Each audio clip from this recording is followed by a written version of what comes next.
my daughter Shoshana, is hosting and organized this Chof Bais Shevat event in memory of, in honor of the Rebbetzin Chaya Mushka Schneerson, our Rebbetzin, wife of the Rebbe. And girls, if you have anything to say or want to add, please feel free to chime in. Okay? Feel comfortable. And Shoshana, I want to tell you that you host so beautifully. Your home should always be filled with the light of Torah and Chassidus, happiness, joy, nachas, and ashiris begashmis and beruchnis. And thank you for inviting me. Very big schluss for me to come. Thank you.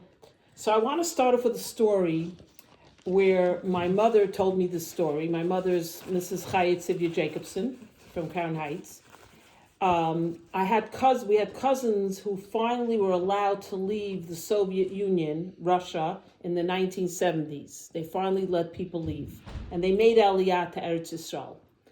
And for Pesach, their whole life's dream was to see the Rebbe.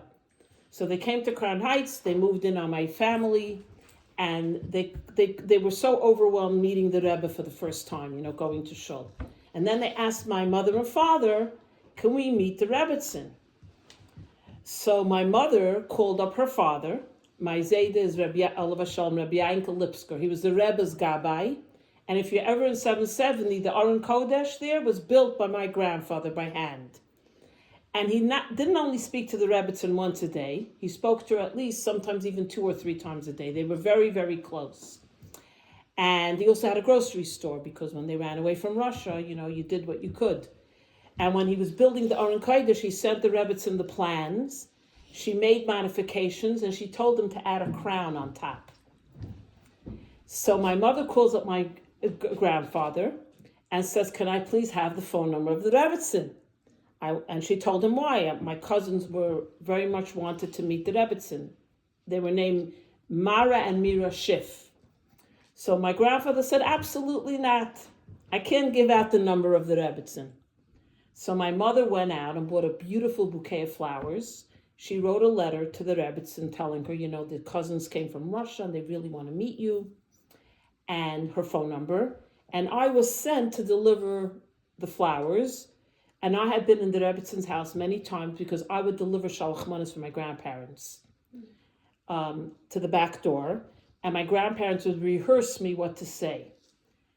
Shalach manos from Baba and Zayda Lipsker to the Rebbe and the Rebbetzin. Shalach manos to the Rebbe and the Rebbetzin from Grandma and Grandfather Zayda and Baba Lipsker. They made me rehearse it like 10 times because I was a little girl. So anyway, I delivered the flowers with the letter. And next thing, my mother gets a phone call from the Rebbetzin, and she tells them, come Sunday, this and this time. The Rebbetzin loved meeting people. She was so warm and open. And she says to my mother, but I wanted to know, why did you send flowers? So my mother tells her the story. My father didn't want to give me your number, so this was my way of reaching out to you. So the Rebbetzin says to my mother, the tata is a kluge yid. Your father is a smart man. And then later, my grandfather told my mother that the Rebbetzin called him and said, "Da hast a Tochter mit a geeinische Kop." Your daughter has a brilliant mind. So my mother takes great pride that the Rebbetzin told her father that she is brilliant.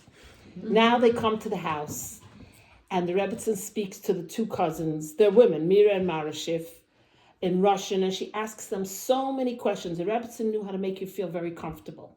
So she asked so many questions. She spoke Russian to them, and she asked them, how do you keep kosher? How did you keep kosher all these years? How did you cover your head? You're here in Russia. What did you do with the children, Shabbos and Yontif at school? You weren't allowed to keep your kids home on Shabbos and Yontif. What did you do when you demonstrated? Were you demonstrations against communism? Were you penalized? Were you treated differently? So many questions. And one interesting thing was that my cousins told the Rebbetzin, how did they get kosher meat? Every few weeks, they would go to the suburbs. There would be a sheichet, he would shecht, and everyone came with a pot, and they would get a chunk of meat. And suddenly my mother noticed that the Rebbetzin very gently looked at her watch. In other words, a subtle gesture. perhaps that the Rebbe's coming home or whatever. My mother got the cue, she got up, and they left. And when they left, my mother told me, she said that when we left the house, we felt that we were in the presence of a queen. Royalty, malchus, she says. It was unbelievable. And I start off with the story because it's a known fact that the Rebbetzin was extremely private. I'm sure you heard. The Rebbetzin never went to 770 to daven. She never went to Farbrengen. She would listen on the phone, or what they called the hookup in those days. The Rebbetzin wouldn't come to Neshei Chabad conventions or events of Chabad. Why? Because the Rebbetzin did not want people to make a fuss over her. She did not want celebrity status. She didn't want people to highlight her or put her in the limelight. She was very humble, and she considered her shlichus to support the Nesius of the Rebbe. That's what the Rebbetzin did. So this evening, I want to give you a little glimpse of what the Rebbetzin was like. Why? So that we could look at her life and see how could we emulate the Rebbetzin and look at her as a role model for ourselves. So I hope this evening I'm going to share, hopefully I'll do it justice, some interesting things about the Rebbetzin for our lives. Hi, welcome. Hello. Sorry. No, you're good. Okay. So I want to start when the Rebbetzin passed away. The Rebbe was heartbroken. I mean, beyond heartbroken. And the Rebbe spoke Shabbos at a Farbrengen. And I'm sure you've heard this slogan so many times. The Rebbe took a passage from Koheles that had the Rebbetzins name and said, "V'achaya yitein libai," and the living shall take to heart. You know, I have to tell you honestly, when I heard this the first time, for years and years, I never understood what the Rebbe even meant. So I want to share with you tonight what the Rebbe meant by this. What does it mean that the Rebbe is telling us, "V'achaya yitein libai," and the living shall take to heart? So I'm actually going to read verbatim what the Rebbe meant by this. That we should take to heart. We need to take to heart the Rebbetzins' accomplishments and lessons from her life and deeds. Why? It should prompt us to act in her way and perpetuate her life and elevate her neshama. So the Rebbe very much wanted us to look at the Rebbetzins' life and emulate her way and look at her as a role model, like I said before. And there was something very, very heartbreaking also when the Rebbe spoke. The Rebbe indicated he did not know if he can continue without the Rebbetzin. And he quoted the Zohar and he said, "Malka b'loy maturnusa," which means a king without a queen is not a king. Could you imagine the Rebbe saying that? It was beyond heartbreaking. And the Rebbe once said about the Rebbetzin, "She's my pnimi, she's my essence." And during Shiva, a man came to the Rebbe and said, "I heard the Rebbetzin was an outstanding person." And the Rebbe said, "That's an understatement. Only the Eibishter, Almighty God, knows how truly great the Rebbetzin was." This is what the Rebbe said to this person. Now, I don't know if you ever heard of my father. My father was Chof Bais Shevat, Alav Shalom, and he was a journalist for the largest Israeli daily newspaper, and he had his own newspaper called the Algemeine Journal, called in Yiddish. And my father was called the Rebbe's CIA man. So many things the Rebbe sent him to do, top secret missions, because my father was very well connected in the political world, in the world leadership. So when the Rebbetzin passed away, my father quickly started writing up all these beautiful articles about the Rebbetzin, so the world should see who was the Rebbetzin. And my father collected all these pictures. And I think this issue of my father's newspaper was the first time pictures of the Rebbetzin were actually published publicly. So this newspaper comes out during Shiva, and right after Shiva, the Rebbe stayed in his house the entire year, but he had an office upstairs in the house on the second floor. The Rebbe calls my father to the house. upstairs, and he hands my father $470 cash, numerical value, Chaya Mushka, gematria. And he says to my father, Rebbe says to my father, thank you for writing about the Rebbetzin and the pictures so that everyone sees who she truly was. And what we said before, that the Rebbe wanted everyone to look at her life and say, "What? Who was this very special partner of the Rebbe, the Rebbetzin?" So I asked my mother, "Where's the money?" My father passed away. She says, "No, I don't know where Tati put the money." She tells me, "I don't know where it is." But my mother just gave me for my birthday from my grandfather, who was the Rebbe's gabbai, $50 that Rebbe gave my grandfather. So my mother said, "I want to give this to you on your birthday." So my mother just gave this to me. Literally, it's like a few weeks old. So anyway, so I wore it. I keep wearing it. I look at it like my good luck charm. You know what I mean? So this was a very, very touching story in our family's life, that the Rebbe so appreciated what my father did. More stories about my father another time. He has so many stories with the Rebbe.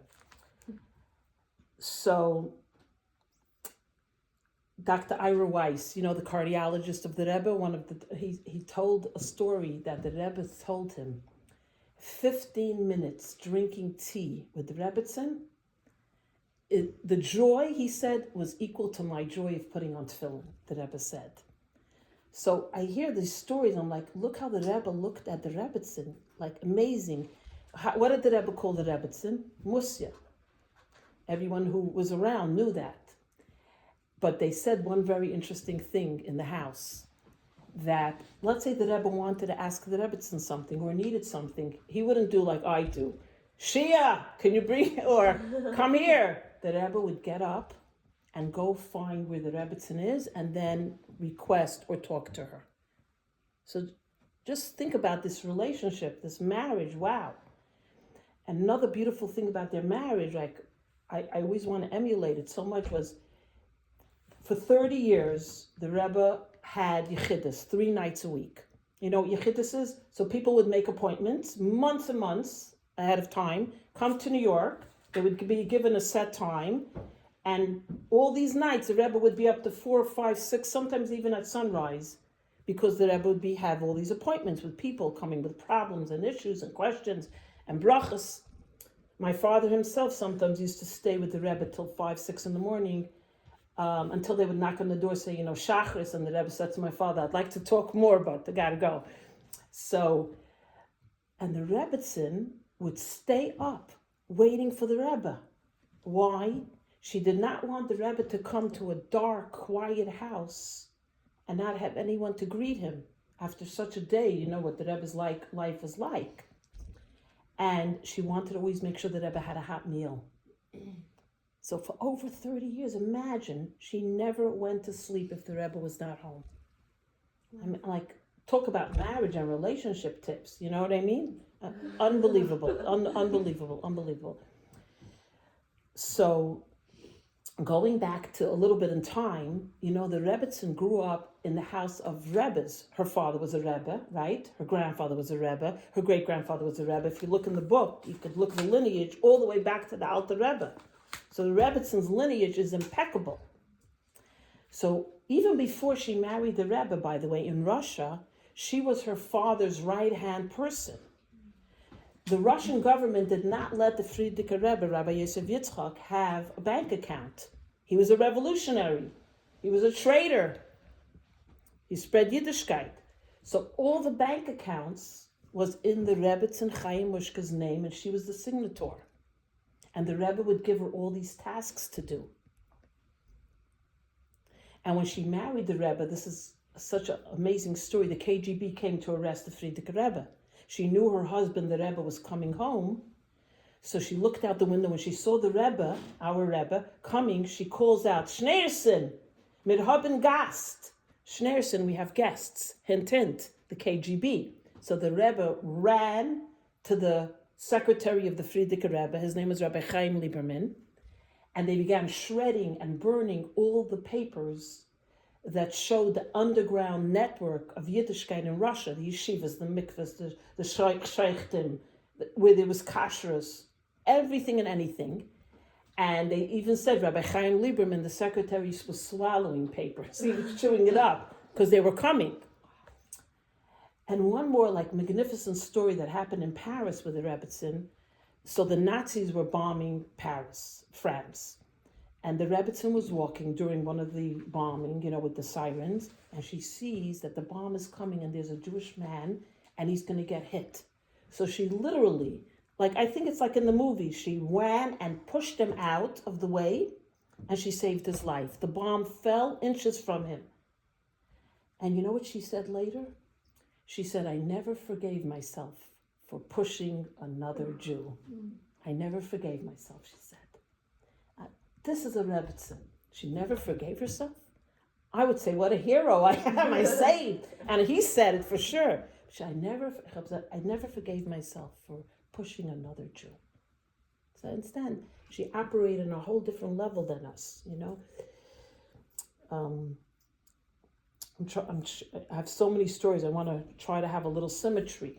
So this was the Rebbetzin life before she came to America. Now let's fast forward into the United States of America. So she comes with the Rebbe to America, and the Freida Rebbe, of course, hadn't seen his daughter and son-in-law in such a long time.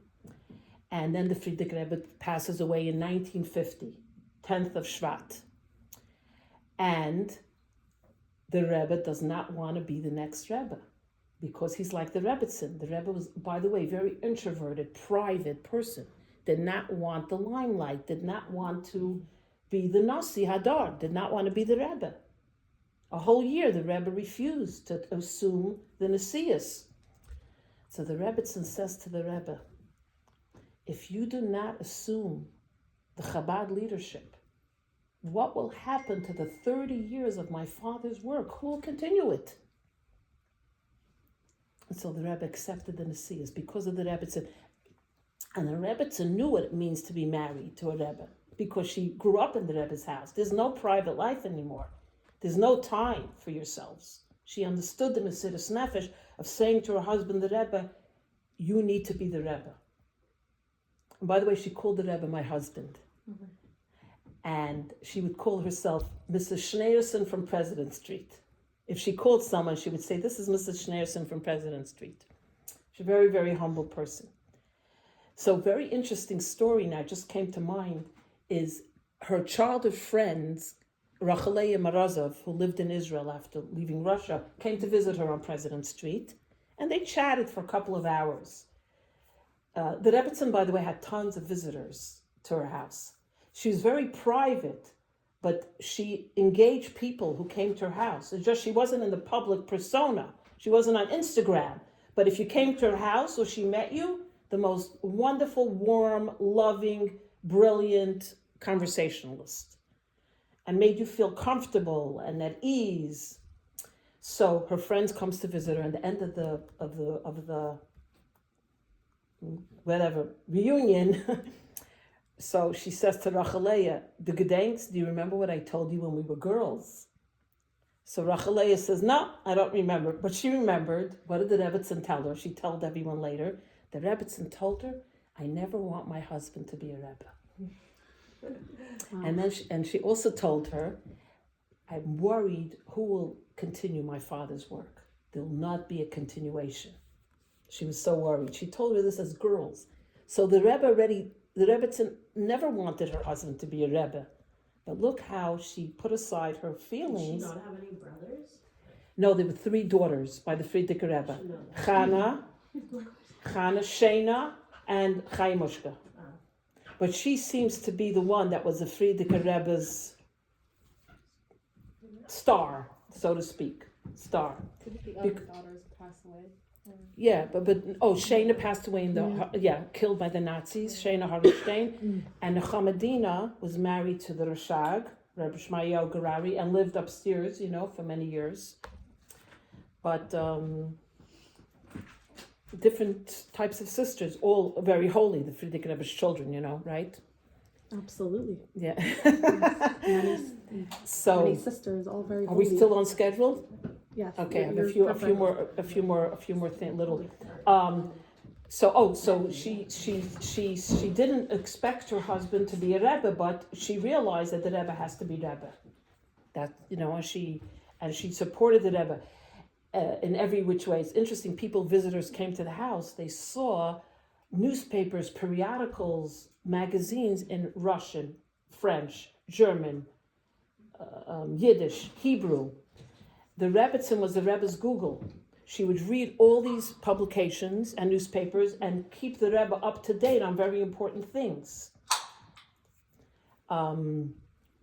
So that was another wonderful thing about the Rebbetzin, how she supported the Rebbe in so many ways. As a matter of fact, people spoke about that. Louise Hager became very good friends with the Rebbetzin from London. She said whenever the Rebbetzin spoke about the Rebbe's accomplishments, like Tzvais Hashem, for the children, her face would light up and she would say, my husband had a good idea there. Like, she took pride in the Rebbe's work. I'm going to share a few more little tidbits, and then if you want, we can continue, if you want to ask questions. So, the Rebbetzin, by the way, would always drive her car. I would see her driving up in front of 770 and picking up the Rebbe. She had a yellow, beautiful car. She was a librarian in the big library in New York City, in the largest library, reference department. So, latter years, the Rebbe really wanted the Rebbetzin to get fresh air every day. So, Chesed Halberstam was one of the married men who worked in the house. They took care of things, like a house manager. So, every day he would drive the Rebbetzin out in the car for outings. And they would always take the same route, going through Long Island and coming back. And one day they're driving, and there's a huge detour sign. So they can't go the regular route, so they go around. And as they're driving, the Rebbetzin says, stop the car. And she says to Chesed, go see what's going on.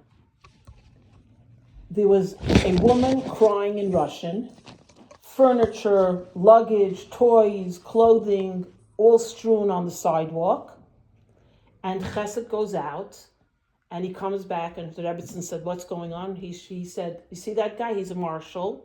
He's evicting this family because they didn't pay their rent. So the Rebbetzin said, go find out how much is owed, and if he'll take a check. So he goes back to the marshal. Marshal says, I'll take a check, $6,700, provided that I can verify it in the bank while you wait. Okay? The Rebbetzin writes out a check, and the marshal says, and by the way, if you give me the check, I'll put the stuff back in the apartment. I'll do you a favor. Gives the check, and the Rebbetzin says, quickly drive. I don't want them to realize that I paid the money. And he couldn't resist. On the way home, he says to the Rebbetzin, tell me honestly, $6,700? Like, why? So the Rebbetzin says, you want to know why? I'll tell you why. She says, when I was a girl, my father, the Freida Rebbe, took me on a walk to the park. And we sat down on a bench. And my father told me something very important. He told me that in life, if you see that there's a detour and something changes from the regular routine, keep one thing in mind. It's always hashgacha pratis. It's not coincidence. It's not haphazard. The Rebbetzin said, when I was driving and I saw the detour sign, it came back what my father told me. That when there's a detour, there's a reason there's a detour. That Eibishter wants you to take this detour, she says. And that's how we ended up helping this family. Mm. And I hold this story very dear because how many times did I go on a detour? Why did it happen? Why did it have to go like this? If you only take a minute to just sit and think about it, that there's a reason there was a detour in your life. There's a reason that your routine had to change today or yesterday, or you had to go a different way or a different path. It's kashkacha pratis. The Eibishter wanted you there at that moment, at that time. That's why there was a detour. The Rebbetzin passed away on the 22nd day of Shevat. On the 20th day of Shevat, she wasn't feeling well, so she went to the doctor. The doctor said, Mrs. Schneerson, you must go to the hospital. We cannot treat you in the office. This is a very serious situation. She says, I cannot go to the hospital, doctor. He said, Mrs. Schneerson, you have to go. It's life and death. She says, I cannot. He said, why? She says, because tonight my husband has yichidus, the private audiences. And I cannot go to the hospital. If I go to the hospital, the Rebbe is going to cancel his yichidus. And you know what that means, she says? That thousands or maybe hundreds of Hasidim who came in to see my husband and have been waiting months because they came in for Yud Shvat. You know, Yud Shvat is the yahrzeit of the Frierdiker Rebbe and the day that the Rebbe became the Nasi, the Rebbe. So it was, the Rebbe always had a huge Farbrengen, and thousands of visitors would come from all over the world for Yud Shvat. I mean, 770 was mobbed. She said, all the visitors who are waiting for Yechidus are going to miss out. So I cannot do that to my husband. I cannot do that. And she didn't go. And 2 days later, she wasn't feeling well. The ambulance came. They took her to the hospital. And she asked for a glass of water. And she made Baruch Atah Hashem Elokeinu Melech Haolam Shahakol Niya Bidvarai. And her soul, her neshama returned, to above. And think about it. The Rebbetzin passes away, and what does she leave us at that moment? A bracha. She made a bracha. She left us with a bracha, a blessing. What a gift. What a gift that she left us with a bracha like that. I think about this like so amazing. And I have two cousins from the Raskin's fish store, on Kingston Avenue. So my grandfather had to get something to the Rebbetzin. So he calls up Bracha, my younger cousin. Her name is now Bracha Richel, and he says, I need you to bring this quickly to the Rebbetzin. So she didn't want to go herself, so she calls her younger sister, Basi. Her name is now Komar. So the two sisters go. Our mothers are sisters, their mother, my mother. And they go to the back door. That's where we brought deliveries. And the Rebbetzin asks them, who are you? Thank you for the delivery. Yeah, we're Rebbe Yankel, Zayda Lipsker's grandchildren. And as they're turning to leave, they're two high school girls, teenagers. She says, girls, in Yiddish, enjoy life. And in their homes, in their kitchen, on their walls, they both have signs, enjoy life. And I'm going to segue into one more story in conclusion. And I think about that. Two teenage girls come to a Rebbetzin. She tells them to enjoy life. You have to know how to read people, You think you're going to go to Rebbetzin, she's going to say, so what page is Chitas this week? yeah. Or like the Rebbe asked me if I bed Shlicht when I went for Yechidas. She said, enjoy life. What a beautiful, I wish I was giving the delivery and got that. And then the last story that I feel ties in so much is that the Rebbetzin was asked once, what was the most beautiful moment in your life, Rebbetzin? The most wonderful moment of your life, shir. And she said, this very moment is my most wonderful moment in my life. We all we chase rainbows. If only I was wealthy, I would be totally happy. If only I had a bigger house, life wouldn't be so depressing. If only. We're always looking that if this happened, I'm telling you, I would be the happiest, content, I wouldn't be down and out. But the Rebbetzin told us something very important. Every moment has to be your best moment, because that moment is the moment they're able to put you that moment in your life. So if you look at every moment that as your best moment, because that's what God wants you to have at that moment, then your whole life takes on a whole new paradigm. Because you're no longer looking to see how it could be better, happier, nicer, richer, and so on. You realize, this moment is great. So to me, the Rebbetzin left us with a bracha, a blessing in our lives. And enjoy life. And know that every moment in your life is your best moment. And v'hachayi teina libai. The living us, we have to take to heart what the Rebbetzin showed us. There was a fellow came to visit the Rebbetzin. He had his little son with him. And very innocent, the little boy said, Rebbetzin, wo deine Kinder? Rebbetzin, where are your Kinderlach? Where are your children? And she smiled and she said, all the Hasidim are my children. You are my children. So we are her children. We are the next generation. So we have to live by what the Rebbetzin taught us, how to be in life and enjoy life. And every moment has to be your best moment because it truly, truly is. So, take to heart from the Rebbetzin her life, her beautiful, just look at the picture of the Rebbetzin. And we should all fulfill and see the fulfillment of the brachas of the Rebbe and the Rebbetzin for the Geula Hamitis V'Hashlemus Al-Yidei Mashiach Tzidkenu Mimata Ma'asar Tvachim, and it should be now. And thank you very much, girls, really. Wow, thank you. That was really beautiful.